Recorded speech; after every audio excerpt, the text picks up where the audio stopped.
ఇక అస్సాంలో గెలుపు ఎవరిది? మరోసారి హిమంత బిశ్వ శర్మ అధికారం చేపడతారా? కాంగ్రెస్ సారథ్యంలోనే గౌరవ్ గొగోయ్కి జనం చేకొడతారా? మరికొన్ని గంటల్లో తేలిపోనుంది. ఈసారి కూడా బీజేపీపై అధికారం అన్న ఎగ్జిట్ పోల్ ఖాయమైతే కమలం హ్యాట్రిక్ కొట్టబోతోంది. 126 నియోజకవర్గాల్లో 722 మంది అభ్యర్థులు పోటీ పడ్డారు. 86% పోలింగ్ నమోదైంది. 35 జిల్లాల్లో 40 కేంద్రాల్లో ఓట్ల లెక్కింపునికి ఏర్పాట్లు చేశారు.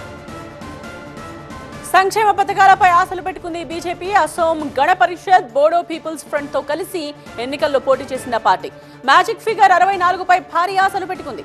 అయితే కాంగ్రెస్ సైతం విషయంపై అంతే ధీమాగా ఉంది. ఆమ్ ఆద్మీ పార్టీ, తృణమూల్ కాంగ్రెస్ సైతం కొన్ని స్థానాల్లో గట్టి పోటీ ఇచ్చాయి.